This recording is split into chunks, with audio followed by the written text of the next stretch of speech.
کیا ایسا بھی کچھ ہو سکتا ہے کہ اس طرح سے جب میلاد کا مہینہ گزر جائے یا 12 ربیع النور شریف گزر جائے تو اس کے بعد بھی کچھ خاص ہونا چاہیے؟ میلاد شریف جو ہے یہ نبی پاک صلی اللہ علیہ وآلہ وسلم کی یاد مبارک کو عروج تک پہنچانے کا ایک دن ہے، یعنی جو 12ویں شریف مناتے ہیں جی، اس کا بیسیکلی مقصد یہ ہوتا ہے کہ سرکار صلی اللہ علیہ وآلہ وسلم کی مبارک یاد جو پورا سال ہی مسلمانوں کے ایمان کا حصہ ہے اسے ان دنوں کے اندر اپنے عروج تک پہنچا دیا جائے۔ ٹھیک ہے، یہ نہیں ہوتا کہ صرف ایک دن کے اندر منحصر کر دیا جائے، منحصر کرنے کے لیے نہیں ہے بلکہ عروج تک پہنچانے کے لیے۔ جیسے مثال کے طور پہ شب قدر ہے، شب قدر کے اندر اللہ تبارک و تعالی نے قرآن پاک نازل فرمایا اور قرآن پاک کے اندر اس کو بطور خاص بیان بھی فرمایا۔ تو اب اس کا یہ مقصد نہیں ہے کہ سال کے اندر ایک دن قرآن پاک کی تلاوت کر لی جائے کہ شب قدر کے اندر چونکہ اللہ تعالیٰ نے قرآن نازل فرمایا، اس رات کی بڑی فضیلتیں بیان فرمائی، لہذا آج کی رات تو قرآن پاک کی تلاوت کر لی جائے اور بقیہ پورا سال چھٹی کر لی جائے۔ ایسا نہیں، وہ شب قدر کی فضیلت ایک یاد دہانی ہے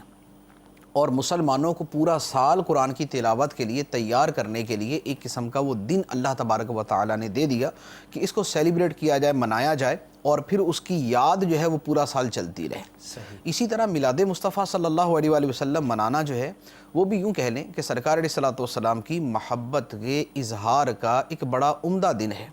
کہ اس دن محبت کا اظہار کیا جاتا ہے، تو گویا یہ ایک قسم کا یوم عزم ہے، یوم نیت ہے۔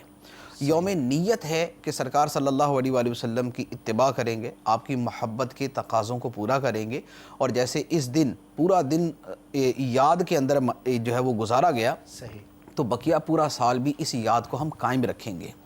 لیکن عام طور پر ہمارے ہاں مسئلہ یہ ہے کہ یہ آپ نے دیکھا ہے کہ ہمارے دین کی جو بڑی بڑی بنیادی باتیں ہیں ان کے بھی جو بڑے اہم مقاصد ہیں وہ فراموش کر دیے جاتے ہیں۔ جیسے مثال کے طور پہ نماز ہے، نماز کے مقاصد جو خود قرآن پاک کے اندر ہی مذکور ہیں، یعنی اپنے غور و فکر سے ہم چیزیں نکالیں گے تو بہت ساری نکل آئیں گے، لیکن وہ مقاصد کو جو خود قرآن پاک کے اندر ہی مذکور ہے تو ان کو بھی نماز پڑھنے والے خود ان کو فراموش کر کے بیٹھے ہوتے ہیں۔ جیسے مثال کے طور پہ قرآن پاک کے اندر اللہ تعالیٰ ارشاد فرماتا ہے اقم الصلاۃ لذکری، نماز قائم کرو میری یاد کے لیے۔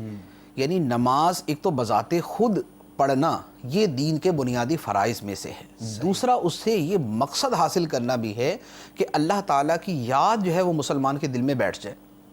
تو گویا نماز کے علاوہ بھی اب وہ یاد قائم رہنی چاہیے، بار بار دن کے اندر نماز کی طرف آنا، یعنی 5 وقت فرض نمازوں کی طرف آنا۔ کیوں؟ تاکہ وہ جو درمیان کا ڈیوریشن ہے، جو درمیان کے وقت ہیں، فجر سے ظہر، ظہر سے عصر، عصر سے مغرب، مغرب سے عشاء، عشاء سے فجر، یہ درمیان کا وقت بھی اللہ تعالیٰ کی اس یاد کے تحت رہے اور اللہ تعالیٰ کی بارگاہ میں حاضری کا ذہن بنتا رہے۔ اچھا، اسی طرح روزے کو لے لیں،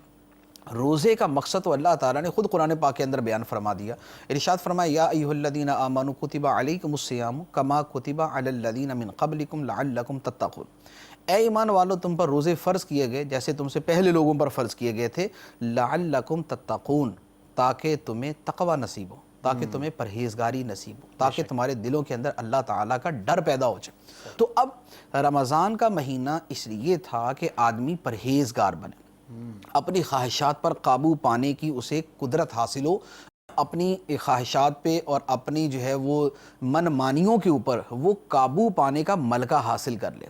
لیکن رمضان گزرتا ہے، ابھی عید کا دن شروع نہیں ہوتا، ابھی عید کی رات ہی ہوتی ہے، چاند رات، لیکن لوگ روزے کے جتنے پورے مہینے کے وہ یعنی اس سے جو حاصل وصول ہوتا ہے وہ سارے کا سارا سائیڈ میں کر کے جو ہے وہ اپنے کاموں کے اندر لگ جاتے ہیں۔ تو گویا روزے کا جو بنیادی مقصد لعلکم تتقون تھا، روزے تو رکھ لیے لیکن لعلکم تتقون جو ہے اس کو فراموش کر دیا۔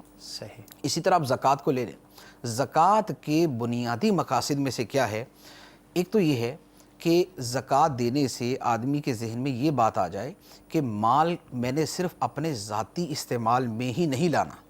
بلکہ مجھے اس مال کو آخرت کا ذخیرہ بنانے کے اندر بھی استعمال کرنا ہے، مجھے غریبوں کی مدد بھی کرنی ہے، مجھے محتاجوں کی جو ہے وہ مدد بھی کرنی ہے۔ تو زکوٰۃ سالانہ ایک قسم کی وہ یاد دہانی ہے جو یہ ذہن پیدا کرنے کے لیے ہے، وَفِي أَمْوَالِهِمْ حَقٌّ مَعْلُومٌ لِلسَّائِلِ وَالْمَحْرُومِ، کہ لوگوں کے مال کے اندر ایک معلوم حق ہے سوال کرنے والے کے لیے اور محروم آدمی کے لیے۔ تو گویا صرف زکوٰۃ نہیں دینی تھی، زکوٰۃ تو ایک لازمی جز کے طور پہ ہمارے اوپر لازم کر دی گئی تاکہ اللہ کی راہ میں دینے کا ذہن بنے۔ اسی طرح دوسرا مقصد تھا کہ اپنا مال جو ہے وہ بلا عوض، بلا دنیاوی نفع، بلا کسی دنیاوی منفعت کے آدمی دے کر بھول جائے۔ غریب کو دیا، غریب پہ کوئی احسان نہیں، غریب کو دیا اب اس کو بھول جائے کہ میں نے کسی کو دیا، تو مال کی محبت جو ہے وہ دل سے نکلے۔ تو گویا مال کی محبت سے دل پاک ہو جائیں اور غریبوں کی مدد کرنے کا ذہن بن جائے، یہ زکوٰۃ کے مقاصد میں سے ہے۔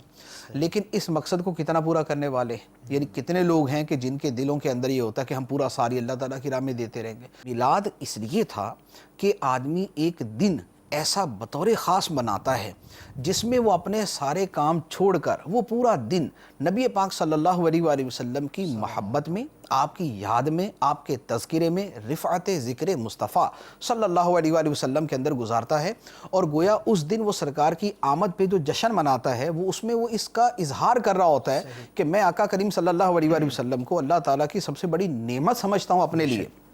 کہ سرکار تشریف لائے، میرے اوپر کائنات کی یہ سب سے بڑی نعمت تھی اللہ تبارک و تعالیٰ کی، تو اب میں آپ کی اتباع کروں گا، میں آپ کی اطاعت کروں گا، میں آپ کے طریقے پر چلوں گا، میں آپ سے آپ کی محبت کے تقاضے پورے کروں گا۔ اصل میلاد شریف کے پیچھے بہت ساری نیتیں یہ ہوتی ہیں، لیکن اب کیا ہوتا ہے، اب پہلے نمبر پر تو جو میلاد منایا جاتا ہے، اس میلاد منانے کے اندر ہی آپ دیکھ لیں کہ وہ کتنا شریعت کے مطابق ہے اور کتنا خلاف شریعت۔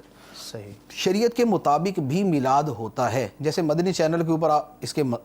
مظاہر جو ہیں وہ دیکھے ہی ہیں کہ 12 دن میلاد منایا گیا۔ اب یہ وہ میلاد ہے جو قرآن کے، حدیث کے، دین کے، شریعت کے، اسلام کے مطابق ہے۔ اچھا، اسی طرح بہت سارے وہ جلوس بھی ہیں کہ جن میں جو شامل ہیں وہ نمازوں کی پابندی کرتے ہیں، وہ بدنگاہی سے اپنے آپ کو بچاتے ہیں، وہ درود و سلام پڑھتے ہوئے جلوس نکالتے ہیں، وہ نعتیں پڑھتے ہوئے جلوس نکالتے ہیں، اور اس میں خلاف شرع چیزوں سے حتی الامکان اجتناب کی کوشش کرتے ہیں۔ لیکن اس کے ساتھ ان جلوسوں کی بھی کمی نہیں کہ جن کے اندر خلاف شرع امور ہوتے ہیں، جن کے اندر مردوں عورتوں کا آپس میں مکسنگ ہوتی ہے، آپس کے اندر اکٹھے ہوتے ہیں، جس میں بے پردگی ہوتی ہے، جس میں ڈھول بجائے جاتے ہیں، جس میں موسیقی چلائی جاتی ہے، جس میں موسیقی کے اوپر نعتیں پڑھی جاتی ہیں، جس کے اندر نمازوں کو قضا کیا جاتا ہے، جس میں جماعتوں کو چھوڑ دیا جاتا ہے۔ تو اب یہ جو صورتیں ہیں یہ یقینی طور پر خلاف شریعت ہے۔ یعنی نماز کی قضا کو دنیا کا کون سا مسلمان ہے جو یہ کہے گا کہ آپ میلاد کے نام پہ نمازیں قضا کر دیں؟ کون ہے جو یہ کہے گا کہ آپ میلاد کے نام پہ جماعت چھوڑ دیں؟ کون یہ کہے گا کہ میلاد کے نام پہ مرد عورت آپس میں مکس ہو جائیں اور ایک بدنگاہی کرے اور جو مردی ہلڑ بازی کرے، جو مردی کرتے رہے تو اس کے اوپر جناب آج مرفوع القلم ہے، سارے آج سب کچھ معاف ہو گیا؟ ایسا کوئی بھی نہیں کہے گا۔ کوئی معقول آدمی، کوئی علم رکھنے والا، کوئی دین کی سمجھ رکھنے والا، کوئی شریعت کو سمجھنے والا اور کوئی میلاد کے مقاصد اور اس کی بنیادوں کو سمجھنے والا کبھی ایسا نہیں کر سکتا۔ جو اس انداز کے اندر میلاد منایا جاتا ہے، یعنی جس میں مردوں عورتوں کا اختلاط ہو، جس کے اندر بے حیائی ہو، جس میں بے پردگی ہو، جس کے اندر نمازیں چھوڑی جائیں، آپ یقین کیجئے ان لوگوں کی بنسبت وہ آدمی ہزاروں گنا اچھا ہے جو سارا دن اپنے گھر میں گزارتا ہے، وہ اچھا صاف ستھرا لباس پہنتا ہے، وہ عطر لگاتا ہے، وہ درود پاک پڑھنے کے اندر دن گزار دیتا ہے، وہ قرآن پاک کی تلاوت کے اندر دن گزار دیتا ہے، وہ نعتیں پڑھنے اور سننے کے اندر وہ دن گزارتا ہے، وہ نمازوں میں باجماعت شرکت کے لیے مسجد میں جاتا ہے، وہ جو اس کو حسب توفیق وہ میلاد شریف کا جو ہے وہ ختم دلا کر وہ اپنے گھر والوں کو یا اپنے پڑوسیوں کو یا اپنے رشتہ داروں میں تقسیم کر دیتا ہے۔ گویا سارا دن اس نے بھی میلاد منایا، ٹھیک ہے، لیکن اس نے کیا کیا؟ اس نے قرآن کی تلاوت کی ہے، اس نے نعتیں پڑھی، اس نے درود پاک پڑھا ہے، اس نے نمازیں پڑھی ہیں، اس نے جماعت کی پابندی کی ہے، اس نے ختم شریف پڑھا ہے، اس نے اپنے رشتہ داروں قرابت داروں کے ساتھ صلہ رحمی کی ہے، اس نے اپنے پڑوسیوں کو کھلایا پلایا، اس نے اپنے گھر والوں کو کھلایا پلایا۔ یہ آدمی ان لوگوں سے میلاد منانے میں ہزاروں گنا اچھے انداز کے اندر میلاد منانے والا ہے کہ جنہوں نے نمازیں چھوڑی، بے پردگی کی اور دیگر ممنوعات شرعیہ کا ارتکاب کیا۔ تو اصل یہ ہے کہ میلاد شریف تو منا لیا، گزر گیا۔ پہلے تو یہ ہے کہ میلاد جب بھی منایا جائے اس میں وہ پہلی چیز سب سے مقدم رکھی جائے کہ خلاف شریعت کام کوئی نہ ہو، گناہ کا کام کوئی نہ ہو۔ دوسرے نمبر پر یہ ہے کہ میلاد منانے کے اندر اس مقصد کو سامنے رکھا جائے جس مقصد کے لیے صاحب میلاد صلی اللہ علیہ وسلم دنیا میں تشریف لائے. بے شک سرکار دو عالم صلی اللہ علیہ وآلہ وسلم کی دنیا میں تشریف آوری کیوں ہے؟ اللہ تعالیٰ ارشاد فرماتا ہے وَمَا أَرْسَلْنَا مِن رَسُولٍ إِلَّا لِيُطَاعَ بِإِذْنِ اللَّهِ، اور ہم نے کوئی رسول نہیں بھیجا مگر اس کام کے لیے کہ اللہ کے حکم سے ان کی اطاعت کی جائے. سبحان اللہ. اللہ کے حکم سے ان کی باتوں کو مانا جائے، ان کی پیروی کی جائے، انہیں فالو کیا جائے. جب رسولوں کی تشریف آوری کا مقصد یہ ہے تو ہمارے آقا مولا صلی اللہ علیہ وآلہ وسلم کی تشریف آوری کا مقصد بھی یہ ہے. تو جب تشریف آوری ہی کو منایا جا رہا ہے صحیح، تو پھر اس مقصد کو سامنے رکھا جائے جس مقصد کے لیے صاحب میلاد صلی اللہ علیہ وآلہ وسلم کی تشریف آوری ہوئی ہے. تو میلاد منانے کے بعد کی اگر کوئی چیز ہے تو وہ سب سے زیادہ یعنی فوکسڈ جو ہونی چاہیے وہ یہ والی ہے کہ اطاعت اور اتباع اس کو اپنی زندگی کا حصہ بنایا جائے. اور یہ وہ چیز ہے جو ایک دن پر موقوف نہیں، یعنی اطاعت جو ہے یا اتباع سنت جو ہے وہ صرف 12ویں شریف والے دن نہیں ہے. اطاعت پورا سال ہے، اطاعت پوری زندگی ہے. اطاعت جو ہے وہ جب سے احکام شرعیہ متوجہ ہوتے ہیں تب سے لے کر زندگی کے آخری لمحے تک، موت تک جو ہے وہ احکام جاری و ساری ہیں. لہذا اطاعت اور اتباع جو ہے وہ اس میلاد پاک کی برکت سے ہمیشہ کے لیے ہونی چاہیے. صلو علی الحبیب صلی اللہ تعالی علی محمد. مجھے اپنی اور ساری دنیا کے لوگوں کی اصلاح کی کوشش کرنی ہے انشاءاللہ.